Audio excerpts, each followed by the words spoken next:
4 minutos. 10 minutos. 14 minutos. 2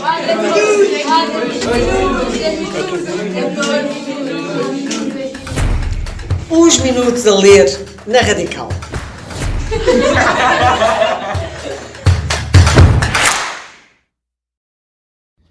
Simone Teodoro lê um excerto da obra Filhos da Mãe, de Álvaro Magalhães. Capítulo 9.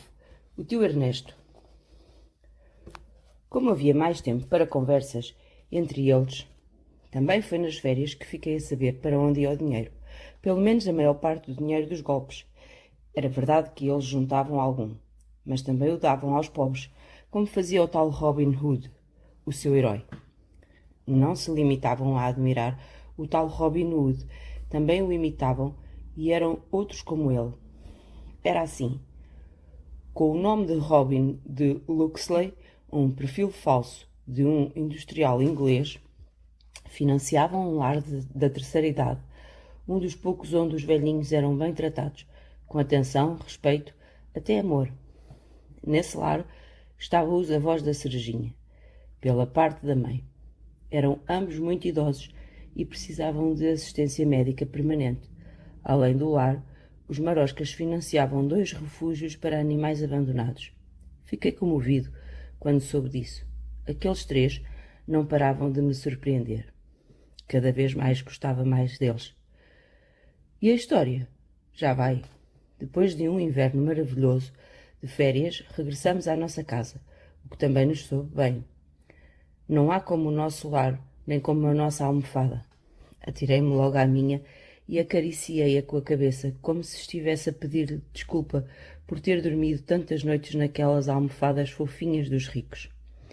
E ali fiquei, a olhar para os quadros da Ilha Maravilhosa. Todos nós tínhamos saudades de olhar para aqueles quadros e começar a sonhar. Eu não sabia, mas os nossos sonhos também são uma realidade da vida. E foi então que as coisas começaram a acontecer, e a uma grande velocidade. Foi assim. Num sábado à noite, ele apareceu, o tio Ernesto. Era irmão da falecida Isabel, a mãe, e portanto cunhado do pai e tio da Cerejinha. Foi uma visita surpresa, para saber novidades. Estávamos todos tão bem, a olhar para as praias de água morna dos quadros, e chegou ele e obrigou-nos a olhar para a feia realidade. O tio Ernesto era um homem rude, grosseiro e também um bocado estúpido. Vivia sozinho num bairro da periferia da cidade. Trabalhava como eletricista, mas tinha uma segunda vida, como os Marosca. Só que era descuidado e já tinha sido preso 8 vezes. Uma vez ou outra, nos golpes mais exigentes dos Marosca, ele também fazia o seu papel e recebia uma parte. Mas gastava todo o dinheiro que ganhava em jogo, apostas, bebidas e borga sem fim. Era rico durante uma semana ou um mês e depois voltava sem mágoa à pobreza. Funcionava assim. A Cerejinha não gostava nada dele. Costumava sair quando ele aparecia, mas dessa vez preferiu ficar. E quando ele a abraçou, que horror, meteu uma tirinha metálica muito fina no bolso de trás das calças do tio, sem ele perceber. E que tirinha metálica era aquela? Já vão ver. Eu estava estendido ao lado do sofá grande e o tio Ernesto passou perto e calcou-me o rabo. Deu um salto e ganhei, pois o homem pesa quase 100 quilogramas. Tem um jeco novo? Perguntou ele e acrescentou. É feio como a noite do trovão. Fico fulo quando ouço chamar jeca a um cão. Jeca és tu, 2 patas. E feio como a noite do trovão também és tu. Já te viste ao espelho? Que bruto. Ó Cerejinha, já somos 2 a não gostar dele. Não lhe rosnei ou ladrei porque era pessoa da família e eu sou um cão educado, mas pus-me logo longe daquele homem. E para que era a tirinha metálica que ele levava no bolso de trás das calças? Eu sei, esqueci-me dessa parte, mas descansem que já vão ver. O tio Ernesto estava ali por causa do novo golpe, mas eles tinham apresentado o plano à mãe e a pena de pardal virou-se para o não. Logo não podiam avançar. Um golpe tão bem planeado, tão fácil de executar, como dizia o pai, mas a mãe dizia que não era bem assim. E ela é que sabia. Porém, o tio Ernesto não aceitava isso. O quê? Perguntou ele muito irritado. A minha irmã, que está no cemitério, é que manda? Nem sequer existe, ela morreu, caramba. E os mortos não dão opiniões. Não digas isso, reagiu o pai. Há mais maneiras de viver, e de viver depois da morte. Espíritos, vocês acreditam nisso? Disse mais alto o tio Ernesto e acrescentou, inconsolável. O golpe da nossa vida, e não o fazemos por causa de um espírito, uma alma, o que for, é de doidos. A maioria das pessoas, tal como o tio Ernesto, só acredita naquilo que consegue ver. Mas existe muito mais do que isso. O vento, por exemplo, toda a gente sabe que existe. Até dizem, hoje está muito vento. E quem é que o viu? Quem é que o vê? As pessoas que não acreditam em nada também são inacreditáveis.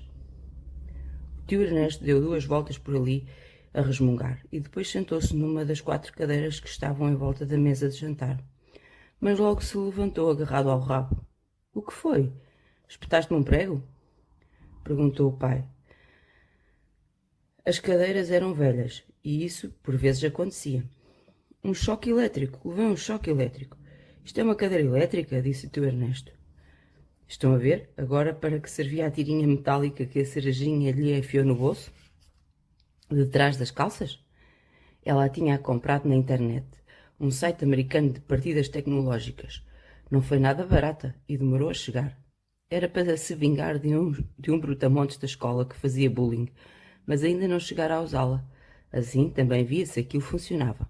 E funcionava muito bem. A Serginha comandava a tirinha metálica a partir de uma aplicação no telemóvel. Dava um toque com o dedo numa bolinha verde e o tio apanhava um choque no rabo. Desconfiado, mas curioso, o tio Ernesto pôs a mão na cadeira e não sentiu nada. O pai e o avô riram-se. A cadeira não tem nada, disse o pai. Ora, senta-te, pediu o tio Ernesto à Serginha.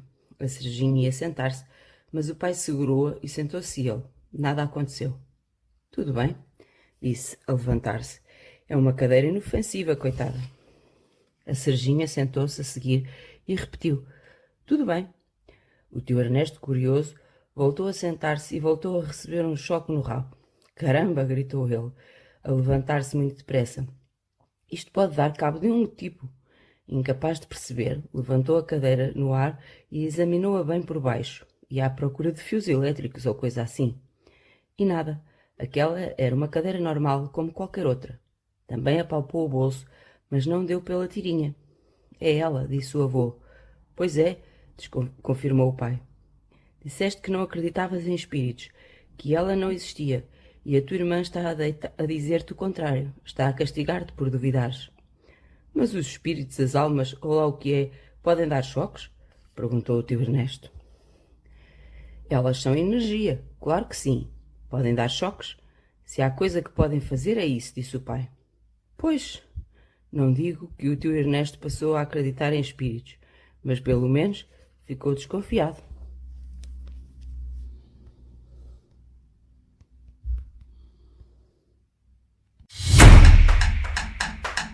Quatro minutos. 10 minutos.